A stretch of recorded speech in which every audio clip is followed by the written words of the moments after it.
Feels good to not only talk about a good Star Trek movie, but to get back to this. I haven't done it in a little while, so let's crack onto it. Star Trek First Contact was directed by Jonathan Frakes and has the Next Generation crew all coming back, as well as newcomers James Cromwell, Alfred Woodard, and Alice Krige. The Borg have returned, and they are setting out to finally assimilate mankind in the worst way possible by going back in time and stopping the first contact that mankind had with aliens, which created the Federation, and thus the reality of the Star Trek universe is blinked out of existence. The crew of the Enterprise E have to follow the Borg back in time, destroy them, and make sure that Zefram Cochrane, played by James Cromwell, makes his first warp flight, which gets the attention of aliens and starts the whole process. Star Trek First Contact had a bit of a rocky start to its production. There was no director for a little while, and also audiences were kind of soured on the idea of another Star Trek movie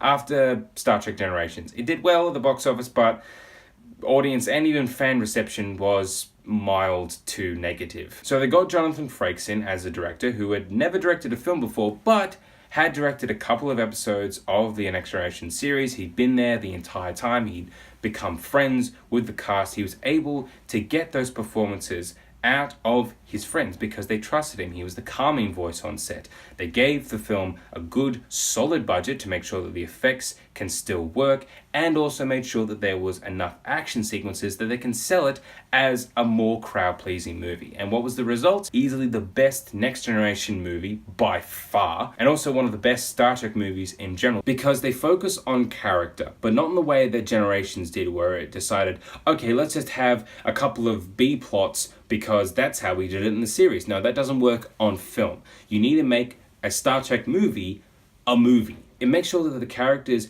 have those journeys and have those relationships with each other that makes it engaging, and make sure that most of them, have stories that keep the audience on board. Sure, not everyone gets their due diligence. That's something that the show struggled with, to give, Beverly Crusher and Deanna Troi equal storylines.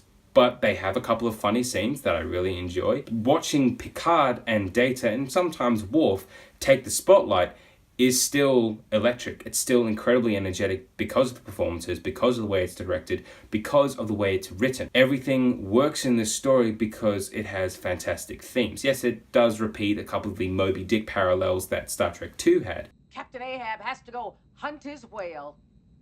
Patrick Stewart gives his best performance that I've ever seen from him in the Star Trek franchise.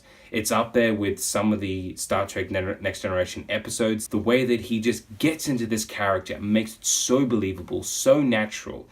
It's absolutely amazing, and it's definitely his most quotable performance. The line must be drawn here.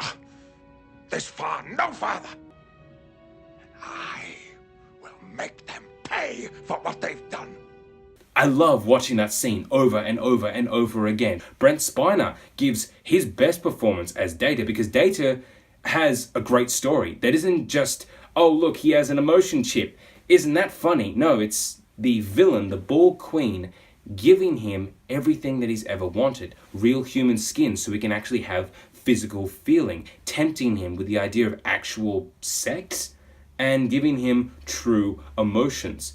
That tempts him closer and closer and closer to, the dark side, if you will. And that is also what makes the Borg Queen a fantastic villain. Alice Krige, it gives a magnificent performance. Every scene that she's in, she's so haunting and so enticing. I love watching her. I love James Cromwell in this movie. He is so funny, but he's also so sweet and so nice. That's what James Cromwell does most of the time. Alfred Woodard is a perfect fit in this universe. She has one of the best scenes in the entire movie where Picard shows her the Earth from a spaceship. The first time she's ever seen something like that, and just the look on her face is priceless. Something else that I really love is the action sequences. The effects that are used in them are incredible. The cinematography is sometimes just gorgeous. The score by Jerry and his son Joel Goldsmith is so beautiful, it's so dark, it's so many different things. There is one scene alone, going back to those effects,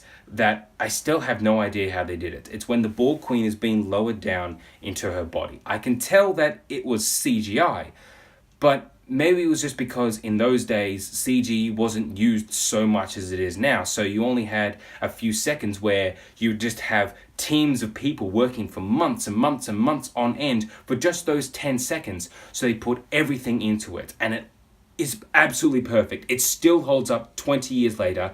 I'm still absolutely amazed by it every single time that I watch this movie. It does have a few flaws. There are a couple of those cheesy moments. I don't know about someone actually saying the words Star Trek in a Star Trek movie. And you people, you're all astronauts on some kind of Star Trek. I mean, you wouldn't do that with Star Wars. That would just be weird. And like I said, not every character gets their due diligence. That's just kind of what happens with most of the Star Trek movies. But I still absolutely love watching First Contact. I've seen it countless times. I don't know why. I just kept watching it over and over and over again. It gives you everything that general audiences are looking for, but still can get you hooked onto, okay, this is what Star Trek is. I definitely recommend anyone out there go and watch First Contact if you can get your hands on it. I'm sure it's on Netflix. Go out and buy the Blu-ray of it. I don't care. Watch this movie. If you are not a Star Trek fan, I guarantee it will get you hooked in.